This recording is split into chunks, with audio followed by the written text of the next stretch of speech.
Soft, softly hear from a whisper so near, slowly stirring sweet muses from nights far. Round, round and around, suddenly soaring higher, higher, blazing the sun, sweet.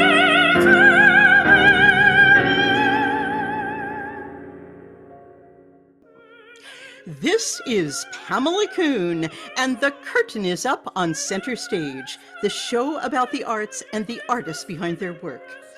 Alfred Hitchcock said, "In feature films, the director is God. In documentary films, God is the director." Well, that would ring quite true today with my guests because they have touched the skirt of inspiration that you could only term as divine spiritus. I am speaking of film director and producer Yvonne Russo and her wonderful team who have created the phenomenal art achievement, Viva Verdi, an intimate look into the lives of retired professional musicians living in the home that Verdi built literally for them. Giuseppe Verdi was a star in the operatic world. In fact, to be more accurate, he was actually something more of a national hero. And if he would only be remembered for his grandiose and internationally acclaimed operatic masterpieces, it would be enough. But his philanthropic responsibility towards his fellow musicians was perhaps his greatest achievement. It takes a sensitive group of souls to frame the personality of Casa Verdi and her residents. But with director Yvonne Russo, composer Nicholas Pike, and producer Christine La Monte, we are in the hands of God, as Alfred Hitchcock so aptly put it. I couldn't have put it any better, everyone. Yvonne, Nicholas, Christine, welcome to Center Stage. I've got to say, this is the hugest honor to have you on Center Stage. Thank you. It's our honor to be here. And that's an amazing open. My God. Thank you, Pamela. Well, I do try. I do try. I'm kind of known for my intros, but anyway, that's my offering here, unless I break into a song. But I'm going to leave that to Nicholas. So, Yvonne, I've just got to say, well, all of you actually, the first thing I want to bring out to everyone listening is you are being considered for an Academy Award right now. Am I right? Yes, we are a contender. What? We are a contender. It's really exciting. Yes. Congratulations to that. I mean, with the blood, sweat, and tears that you have all endured putting this great project together. And I believe maybe over the past decade, Yvonne? Yes. It's been quite a journey. It's been altogether, it's 14 years. 14 years from the moment we first stepped into Casa Verde for the first time and gaining permission from the board of directors to produce the film. Up until now, it's been a total of 14 years. So tell me, Yvonne, what was the genesis of this project? I mean, it didn't just happen upon you, or maybe it did in bed one night when you thought, well, I'm going to feature Casa Verdi, which I know has been featured on PBS. But what happened? How were you lured? How were you seduced into this project? I was working for National Geographic at the time. I was working as a series producer, and we were covering a story on Milan. And it was for National Geographic magazine, although I was working on the television side. And we were following photographer David Yoder, who was covering a story about the Milanese, where the Milanese people go, where they hang out, where they shop, the non-tourist attractions. And I mean, it was like an amazing assignment. But he said to me, he said, we have to go to Casa Verde. He said, you have to see this place. It's a wonderful home. It's for aging musicians and artists. He said, there's no other place like it in the world. Wow. I said, okay, let's go. So we went to the home, and it was a moment of awe.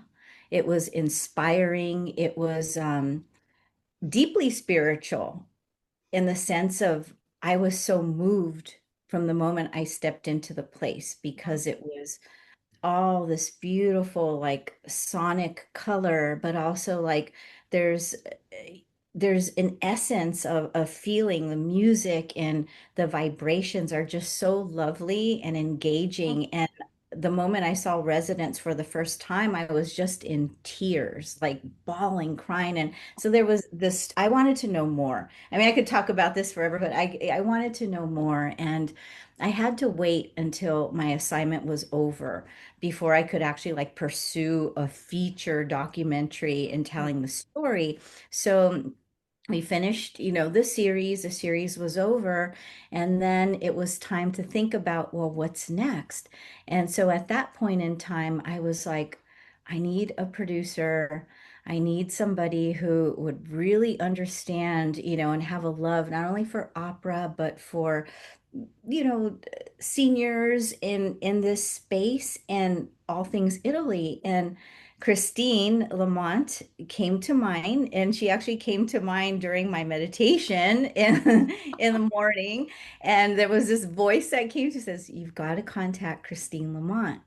And I was like, okay, I will. It had been a number of years Okay. before we had spoken, although we were connected on Facebook. So eventually I contacted Christine and said, hey, do you want to come on board and potentially like produce this with me? And then I'll let her take it from here because she has so much to also Oh my contribute. gosh.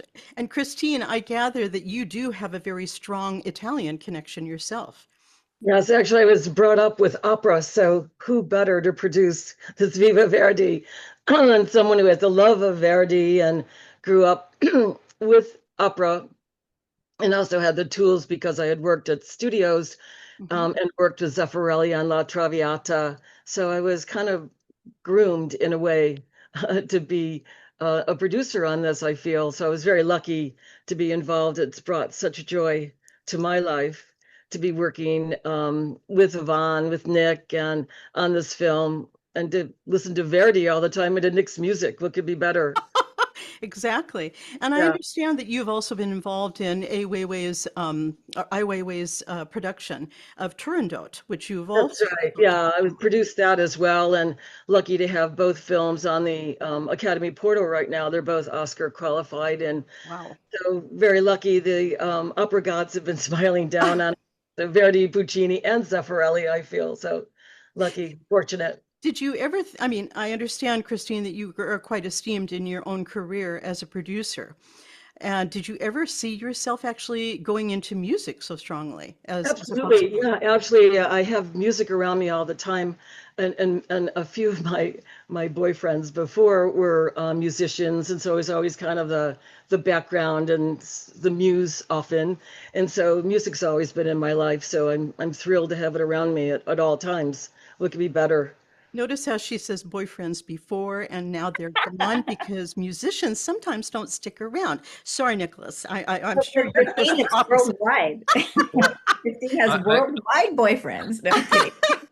Oh, I know about that world. I just learned something new today. I didn't know that Christine, you had musician boyfriends. Oh yeah, Michael Kissel. Did you know who he was? Who is He's it? a big sound guy, Michael Kissel. I was Oh, actually the TNA girl in one of his bands. I don't know if you know what that means, but I'm sure Pamela does. Yes. You poor thing. You poor Oh, thing. My okay. condolences. Um, I always tell all my friends, all my women friends, just don't get involved with a musician. All right. Go find a banker, go find somebody who can fund your projects, but get away. I Sorry love to that everybody out thing there. though, Pamela, where their hands are always, they're always listening to music somewhere somehow. I'm sure Nick, Hmm. you too, it's like you're channeling, and so their hands are always kind of going to a beat, to a music. I love That's that. right. Oh my gosh, it never comes out of musicians. And I think, getting back to Viva Verdi, this is something that emerges late in life and sometimes with some forms of dementia. And I've worked with many, many elderly programs where they've used music, of course, as a healing art for people with Alzheimer's. But we'll get back to that in a minute. Nicholas, I want to direct the attention to you. You've written this gorgeous song, Sweet Dreams of Joy. Wow. Ana Maria Martinez. I can remember Ana Maria when she was first starting out in her career singing in the Cardiff Singer of the World competition. And look at her now. And here you have her as your interpreter for this beautiful song that really, really showcases this fabulous project. How did you come to this project, Nicholas? well, I met to Christine about, I don't know, 7, 8, 9 years ago now. I can't even remember. At a lunch, I was with a friend, and this friend of mine said, "Oh, there's somebody here you should meet. She has a film. She needs a composer." And so he may have told me it was about Verdi. I thought, wow, that sounds really interesting. So we went over, chatted to Christine, and Christine sent me this 12-minute teaser of the film. So I went home, I watched this teaser, and it was the most inspiring thing I'd ever seen, And I literally walked over to that piano behind me and wrote that music. Wow. Um, and at that point, it was I don't even know if I was thinking of having a vocal or lyrics or anything. Ah, I wasn't even thinking that far ahead. okay. But at some point I did, obviously, and decided to try and write some lyrics, which I did, and then needed to find a singer. So a friend knew this lady who used to run the young artist program at LA Opera, a lady by the name of Nino Sanikidze, who now Mm-hmm. teaches at Rice University. Mm-hmm. And she recommended this young soprano leave Redpath, who's no longer a young artist. She's sort of an international She's out there. soprano. Mm-hmm. Yeah. And so she came over, she sang it beautifully. And but I was thinking it would be nice to have, a soprano of, some stature to come and sing it for the benefit of everything. And so I had a list of singers that I thought, any one of these would be fabulous. And so when one of them would show up at LA Opera, I went down to hear them. And so the first one that came down was Deanna Damrau. Oh gosh, yes. Yeah, Yes. and so she came to town. So I went backstage. I had a good friend of mine is the principal second violinist, and she got me backstage. And I waited for Deanna to come out of her dressing room, and then introduced myself, told her about the project, told her about the song, and she said, "Sounds really interesting. Can I hear the song?" I said, "Yeah, of course you can hear it." So I sent her the song. She loved it. Said, let's do it during the, while I'm here on the run kind of thing. So everything was going swimmingly. It all looked good. And then I got an email from her saying, "I don't think I can do it. I'm on medication now, and I'm fighting off." Her husband came to town with bronchitis, Mm. and he was the tenor in the production. And actually, for the first few shows, he had a sub singing his part in the orchestra pit while he was on stage. Ah, okay. Have you ever heard of that happening before? I guess it's not that uncommon, right? Happens all the time. Happens all Mm, the time. Yeah, yeah. there are always these negotiations going on. It's whether they want to bring the cover on or they actually want to have the star on with Mm, someone else singing in the pit. And it's hmm. really all about the financial aspect of it, the contractual aspect of it, as you Right. guys totally understand. But yeah, Yeah. that happens quite often. Hmm. Mm, mm. Well, so the long and short of it is that she said, "Look, I said to her, look, 3 hours, I'll come and pick you up. We'll go over to Capitol Studios or somewhere and record." She said, "I know, but I have to work on it because it has to be perfect." I was like, "God, I just love that. I love hearing that kind of stuff." Um, so it didn't work out, and I was super disappointed. And I was talking to my engineer, and he said, "Well, I know Anna Maria Martinez because I recorded her and Placido Domingo for Mozart in the Jungle." Hmm. And I said, "Well, he said, let me email her, see if she's interested."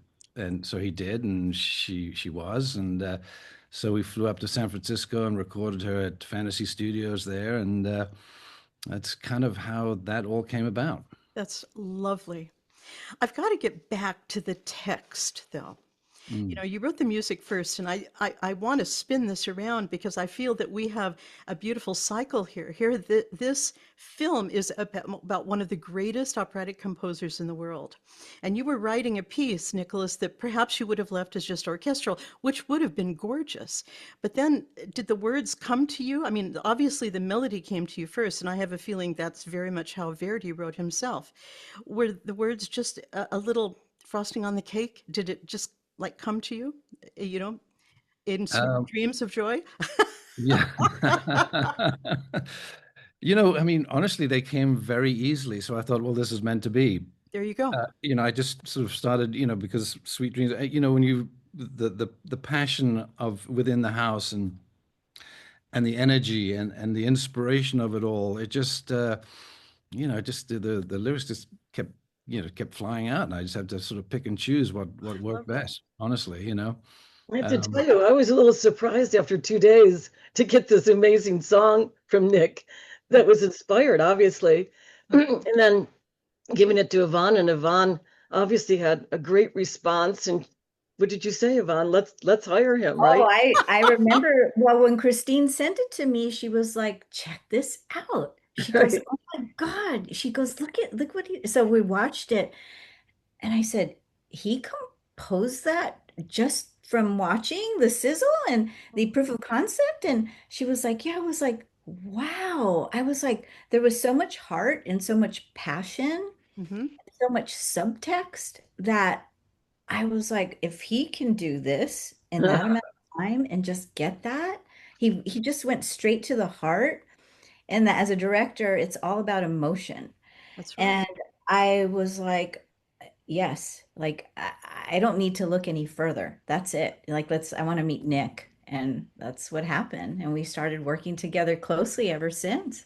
I think also that this song really informed the direction of our film. Yes. It was early on that we saw this, and we were just putting together rough cuts and, looking at the footage. And I really think it helped inform where we were going. Don't you think, Yvonne? I do. I do. But it's also one of those things where you don't want to marry music so early. So I was Hmm. always Interesting. cautious with Nick. Like, in other words, like I knew that that composition was going to be in.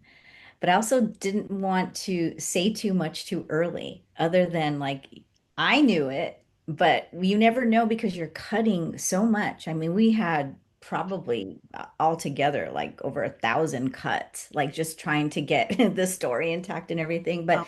and then for a composer to be married to a sound, or I would call Nick and say, or we would call Nick and I'd say, Nick, I want this to feel upbeat, or we need a little bit more of this tune, or no horns here, back and forth. And then so you're constantly working on the music to get that, capture that essence properly. But yeah, it wasn't until it did inform. I mean, it informed so much, but yeah, had It's to stay. interesting. It's interesting to me because this is a film about music. Yeah. And I can't imagine as a composer if someone came to me and said, okay, we're talking about Verdi here. I mean, perhaps the greatest, outside of Puccini, Christine, really the greatest melody writer in all of opera. Yeah. I mean, Absolutely. he was a national hero. He could lead politics, Verdi, with his music. And Mhm. here's Nicholas trying to encapsulate, this great film project. And I would say if he had the hit right away, he knew what to write and the words just flew. That is kismet. it You're on doesn't to a happen winner. often. Well, it doesn't happen often, Pamela, No, it but doesn't. but when it does, you have to run with it for sure. That's But with other composers, I know I said to Nick, going toe to toe with Verdi is a little daunting. yes. But I think it's seamless the way Nicholas's music is so beautifully seamless in our film. And I know that Verdi would be very happy. He is very happy, I can tell, because things have unfolded so beautifully for us. We're very blessed and lucky. And I feel like we have Verdi's blessing on us. I think you do. But Totally. Yvonne, you were a cunning director to kind of hold back a little bit too. So there you go. On the music. Oh, Nick has Because been, as I mean, musicians, total dream to work with, like in every Imagine. single capacity. Like it's just been so amazing, really. And he's just so talented and gave it his all. And it's remarkable. And it shows it. His music just brings to life so much of the characteristics of the film and nuances. And it's wonderful. So we are very lucky to have Nick. I adore it. The well, thank passion in the small video of Anna Maria recording this, I think, is absolutely wonderful. I interviewed the great operatic soprano Jane Eaglin a couple of years ago, and she's a hilarious soprano, wonderful, wonderful singer. And she was the woman who sang at the end of Sense and Sensibility, the fine Ang Lee film from, I think, 2018, was it? Or no, before that. But 2008, maybe. She said in the recording studio that Patrick Doyle, who had written that, came to the recording making all sorts of changes, Nicholas, in the music as they were recording. Now, Jane is a very fine musician and can score read, actually, from the piano. She could handle it. There was none of that going on, was there, with your wonderful bow tie orchestra and Anna Maria Martinez? No, no, no, no. I mean, with Anna Maria, it was, she had Spot she on. got it. Yeah, she got it right away, Yeah. and maybe I may have finessed a little bit of articulation or something like that here and there, but nothing major at all. And the orchestra, um, at that point, the string arrangement was set, so there was really nothing to adjust. But I mean, that happens pretty frequently with film scores because Oh. usually you're under a time constraint, and so Hmm. so when you get in with the orchestra, you're like, man, I wish I'd done that here or taken that bar out or whatever it is, or like put in the French horn there. And often you can do that on the fly, to a certain extent. I mean, I remember the very first job I got in Hollywood, scoring this thing, and I came out to Universal, flew out from New York, and I literally got up there, conducted the first piece, and the director comes out. He says, I don't know about that first 30 seconds. I'm like, oh my God. Oh man. So, Your so opening. Oh my God. yes, the whole opening to the very, very first thing. So at that point, this percussionist came up to me. He says, I've got these sounds and I can put them through this delay, and that might make him happy. And I was like, let's go for it. So then I just told the orchestra, okay, we're coming in at bar 16, not at bar 1, and Mike Fisher's going to do this whole opening. And we did it, and the guy loved it, and I was like, phew, wow. And the rest was fine. But it can work both ways. It can come from the composer, or it can come from the director or Oh producer. my God, it's never how it's supposed to be. And we just have to go on the fly. Oh, wow. Well, Yeah. for a boy who was educated in Canterbury, I think the choir school, where everything is Mhm. very precise, I know. Yeah. Um, that's saying something good for you. Well, I spent my teenage years in South Africa, and I had a sort of a dual life. One as a classical player, in Mhm. the orchestra there from time to time, and the sort of jazz and rock side of it, which have very few rules, But so I was exposed to both sides of the Hey, table it's the best of the best, Nicholas Pike. All right, Yvonne Russo, I Mhm. have to say, you are a woman who has absolutely gone with your gut instinct. And I know that you are also a member of the Lakota tribal nation, I believe. You're Indigenous American. I'm Yes. always thrilled to speak to Indigenous artists. I recently spoke to Timothy Long. I believe I shared with you the great conductor at the Met. And, there is something about an Indigenous American's life journey that is different from the rest of us. Mm.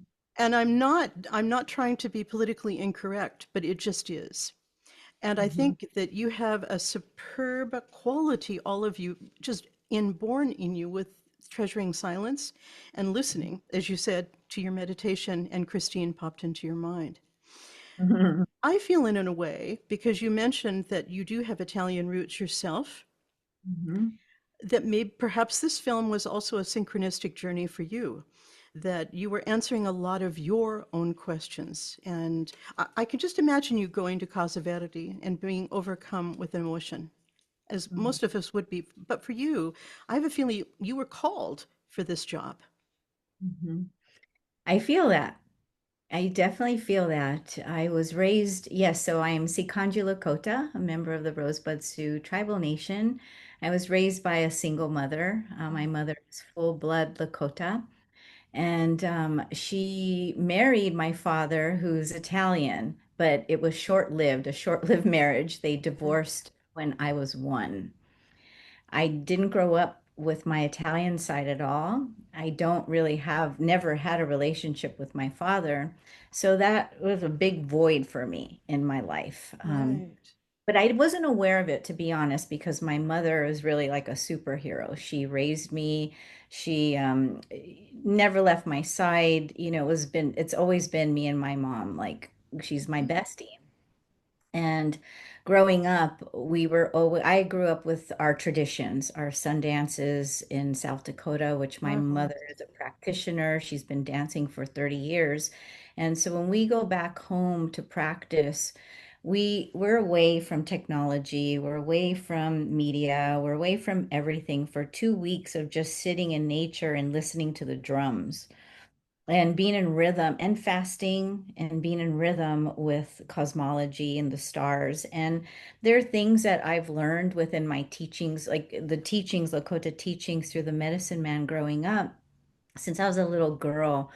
And it's taught me to see perspectives differently. Like there's things that we see with our eyes, but at the same time, there's kind of this unseen force. There's an unseen energy that resides within our universe, within nature, within all of us. So a lot of times in life, I need to listen before I make moves. And sometimes it takes me a little bit longer to decide. But if something doesn't feel right, I don't do it. I don't care what it is. I just Hmm. will not do it. And so when this project came to be, and after seeing it for the first time, the first questions that came to mind were, who are these people? Who were they? What is their life history? What is the history of this house? And at the same time, I wasn't realizing I was asking those questions about my own Mm. Italian heritage, which I didn't even realize at the time. But I believe that the emotion I was feeling was maybe for the longing for knowing my grandparents, not knowing my Italian grandparents or even my Lakota grandparents, because my grandma was in the boarding school and there was some tough things that happened in our Mm. history. Um, so yeah, so there was a deep sense of wanting to know more.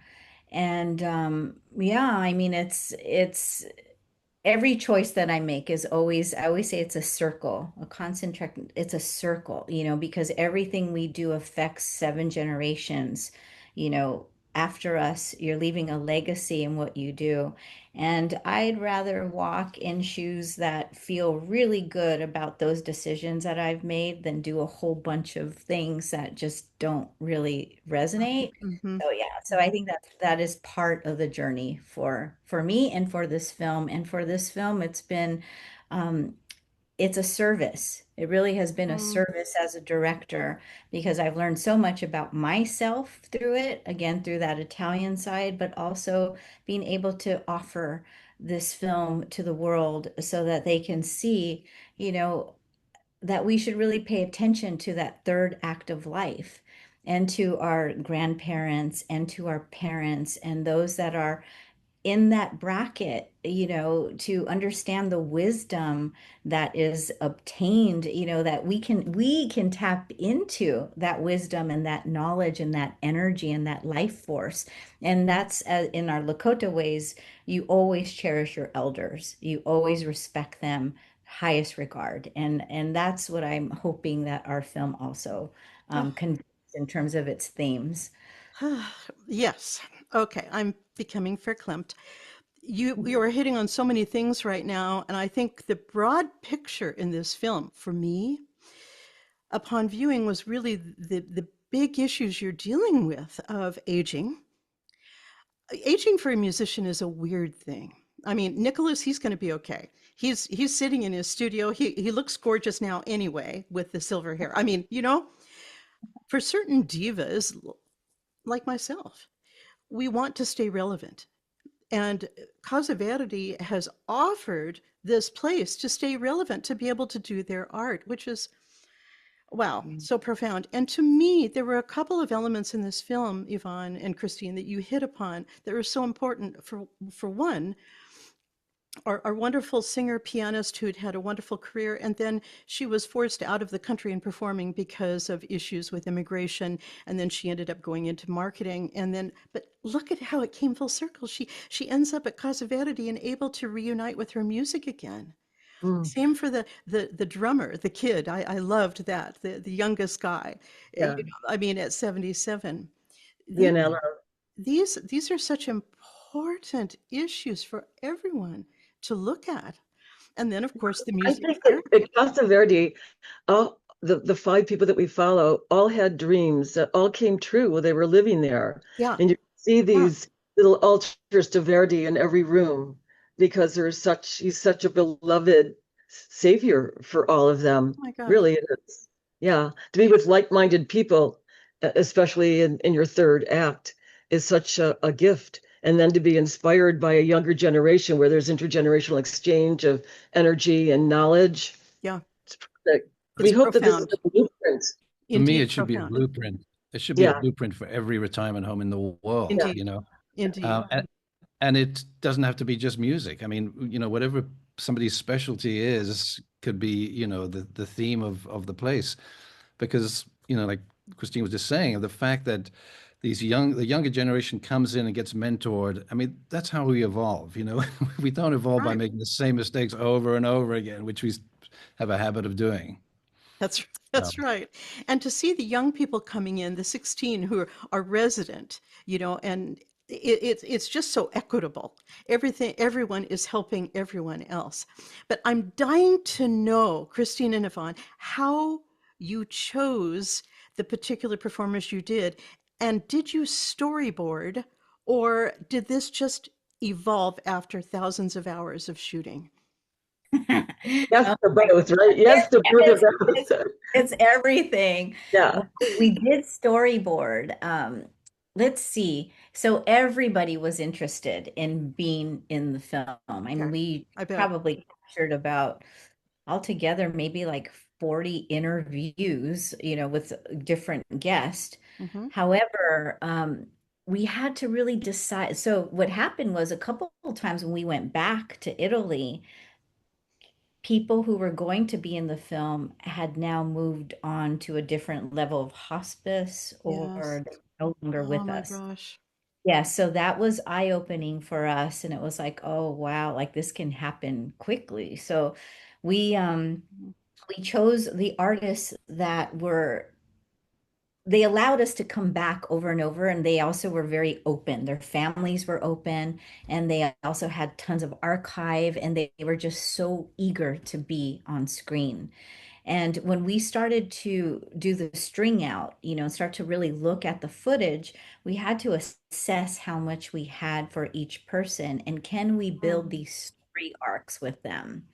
So they weren't just in these kind of containers, but we needed story. How do we unveil the story? So many people wanted us to like add in, whether it was war or death and all this stuff. And it was like, no, like we know for our characters, our people that's inevitable.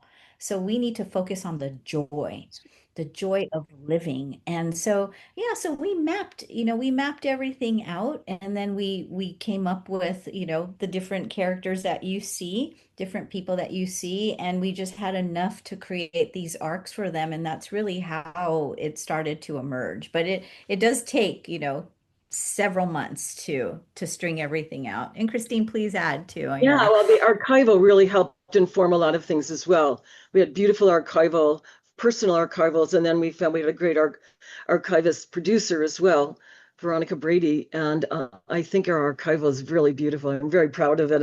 It's a beautiful flow. And that was another thing that we had to look at, the balance of story and archival, and then the music. There's all these different layers. So you want to have a balance of that. Mm. And indeed, you Some did. that wouldn't let us in either, like Lena Vasta, the diva with the Yes. with the glasses. It was interesting because she only liked being around younger people. She wasn't always with the other guest. And she was very like she was the diva soprano of the house. Yeah. And but she would only let us in so far. She would give us bits here and there, and then that was enough. Bits here and there. Like she would never even tell us her age. She was like, I'm ageless. That was sort of, so that was really interesting. So we're like, we have to put her in, I know. figure out this part. She had a great story though, and Pamela, you'll love this. She lived on the third floor, where a diva belongs, on the top floor, Yeah. right? But she had a wonderful story of growing up in Sicily with a father who a little encouraged her a little bit, but her husband was the one, and she was very young. He was 30 years older when they married, and he really was the force that kept her away from music until she got back to Casa Verdi, and then she was able to perform and live her dream.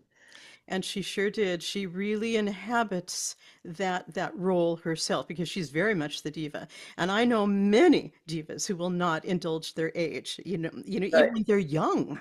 So, they see how this goes and they're looking forward. Yeah, and I have to say, Claudio Giombi, Mm, he to me Christine's of crush. course he was like the centerpiece, but yeah. part of that is just based on the fact that there's a sense of metaphysical or magic within that man. Mm, I watched thinking, oh, this is like my maternal grandparents who very much were the same, this lust for life. And, Mhm. just the way he said, I love life. And then mm, his entire face, his entire being, such a performer and so respected in his journey to the Metropolitan Opera. So touching. Golly, you guys, you really, really, really did hone in. I'm talking as a musician now to really integral parts of a musician's existence. This, because for singers, as we age, we can be readily forgotten, readily, Mhm. or Mhm. put into character roles suddenly, or and of course your diva, your wonderful diva, trying to sing Visi d'arte at the end, and then it couldn't achieve the high notes, but she was so in the role still. mm. And I was sitting there thanking God that you guys made this film for all of us to view the reality of musicians as we age. And then, of course, with that, you're introducing this fantastic educational and mentoring component, which, let's face it, in this world right now is everything, right? Hmm. Yeah, it is. So, I have bravi tutti to you Well, all. Pamela, it's such a delight to talk to somebody who gets our film on every level. Seriously, you are just amazing. Thank you so Oh, much. thank you. I've got to say, in another life, I want to be a film director, Yvonne. In your dream, when I'm born again, will you just pull me towards you? Because I still want to go back and either be Hitchcock or Bernard Herrmann, Nicholas. I mean, I'd be happy being Bernard Herrmann too. But anyway, Mhm. One thing I wanted to say about Jombi is when he shared his story about his father, Oh, yeah. um, because Jombi is bigger than life. I mean, Christine had a crush on him like right. Still And do. Who wouldn't? yes, and Oh, we yeah. were we were spending time in his apartment in Casa Verde, and he had all these books. We love books, but he had all these like old books and books about nature, books about wisdom, books Hmm. about singing. I mean, you name it. And again, he's wonderful, bigger than life. But I kept looking at him, and I was like, I want to know more, but I also know there's something there because sometimes when it's too masked and everything's perfect, it really isn't. And as a director, you're always looking for those emotional nuances. And again, it's always like why people do what they do. Why do you do what you do? Why? You Why, got why, it. why, why? You always have to ask, right? And so I was always questioning. And I told Christine, I was like, we got to take off the mask. I got to take off the mask. Very good. And so it wasn't until the last year, after maybe the third time we went back to shoot, and we went to La Scala, and Yeah. he's sitting there, and I was like, okay, we need to start to go deep. Tell Oh, us more about your story. So when he shared the story about his father Hmm. and his father, pretty much abandoning him, Mhm. And his whole dream was to eventually perform for him at the Met in the hopes that he would come and see him. And when he said his father never showed up, like that deep void and the fact that he's still, you're carrying that because you're not really forgiving your father for Yeah. that. It was like, wow. I was like, okay, that's the heart. Like that's his heart, and we need to have that part of the story. And so I think like that was a touching moment in the creation of that story, and that part for him that anchors us in an emotional way, so we understand, again, going back to the home and to the guest and to why we all do what we do. It's sort of like those connections with our parents. It makes you think of so much. So yeah, I just wanted to share that. But Jombi is Oh, just a remarkable human, just he is. He is. Well, He is he, the ultimate performer, really. He really he defines operatic, actually.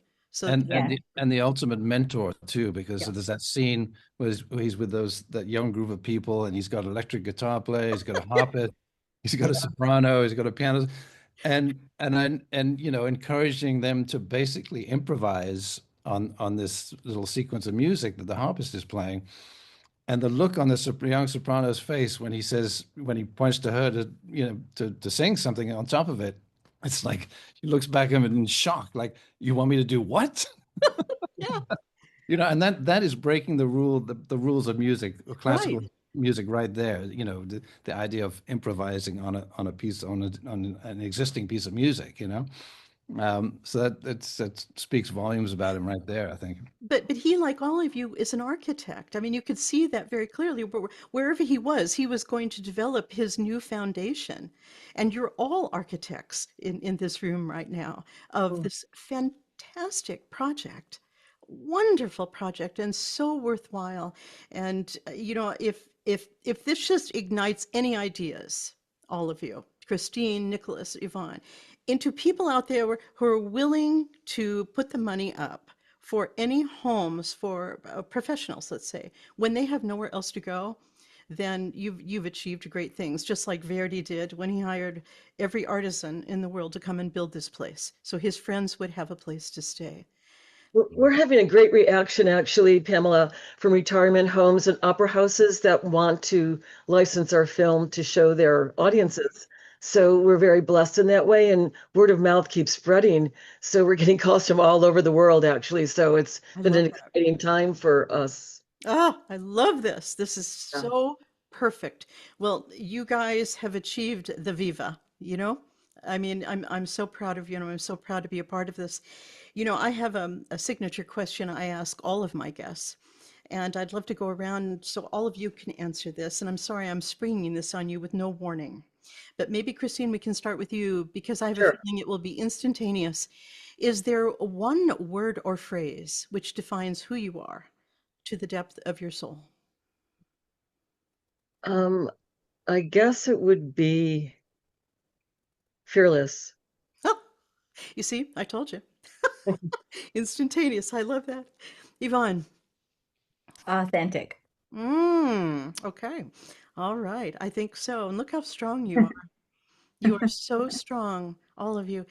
Nicholas Pike, what is that one word or phrase who defines your spirit? Oh my God, Pamela, I haven't the faintest idea. I mean, nothing even comes to mind as like uh, I mean, I love music, There you there's go.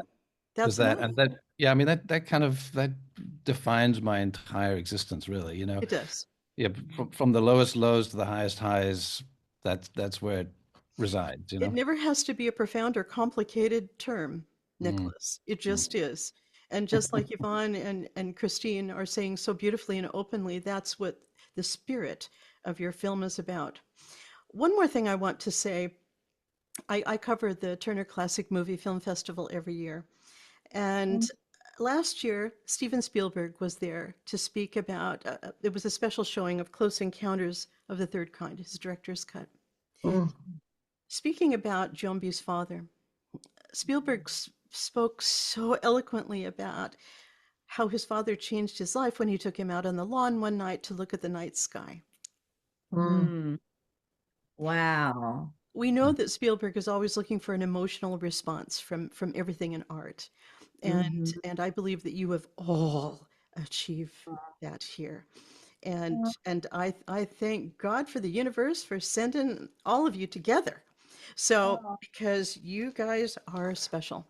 And this film deserves many special awards, and I'm sure will be achieved.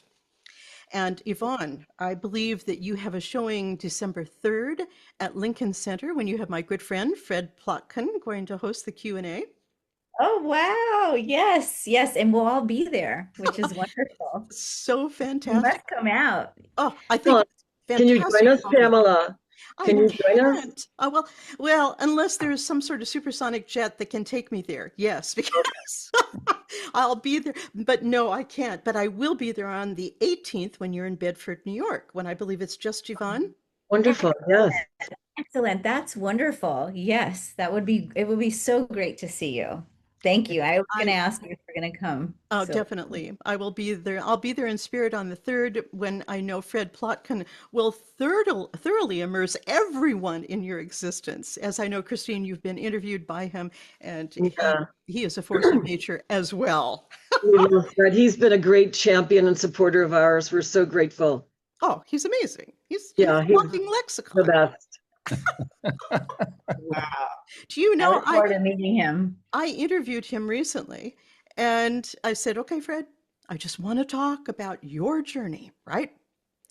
And he wrote back to me and he said, okay, I'm going to block out a 4 hour Ah, frame.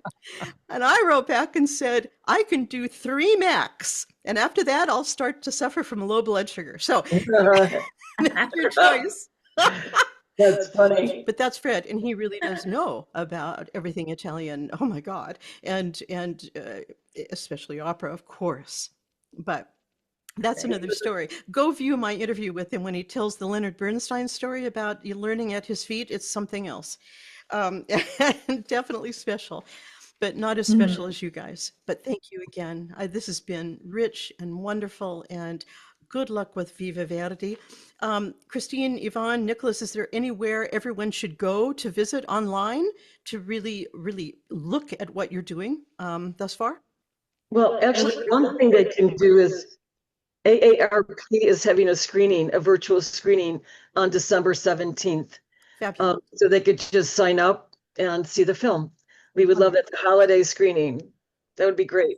Wonderful, we wonderful. also have our website, The film. vivaverdithefilm.com. Okay. They can go to the website for latest updates. Okay.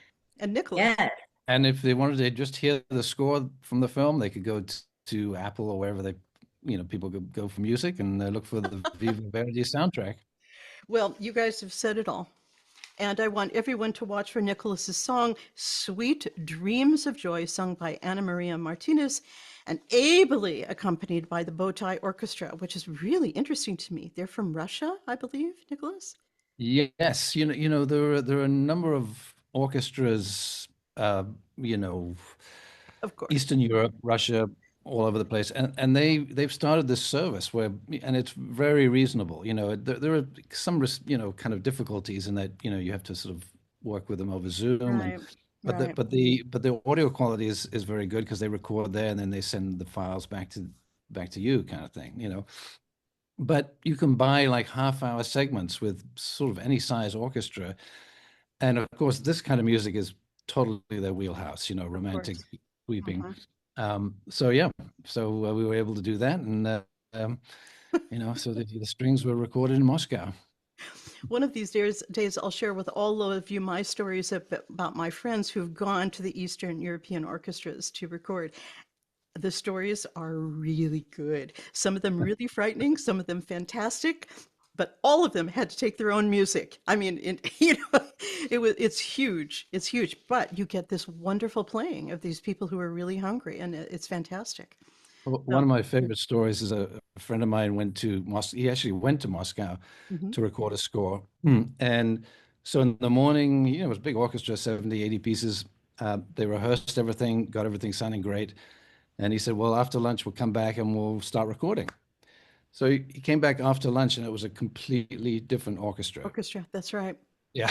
So Yeah, or half the horn section is gone. I don't. Yeah, yeah. It's really interesting. Listen, everyone, thank you for your time. This has been so marvelous.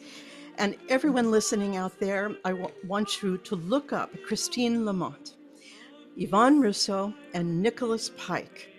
And of course, they're joined by an entire team of people behind the scenes putting all of this together. And their work of 14 years, Viva Verdi, the film. Check it out.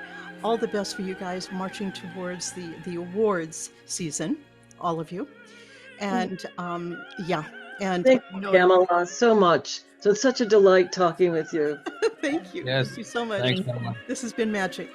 Magic. Thank you. Absolutely. And to all my listeners, I would appreciate it if you would find Center Stage with Pamela Kuhn on Spotify, YouTube, and Apple Podcasts, and of course at WGCH Talk Radio in Greenwich, Connecticut. So to everyone out there, stay safe. This is Pamela Kuhn, and the curtain is now down on Center Stage.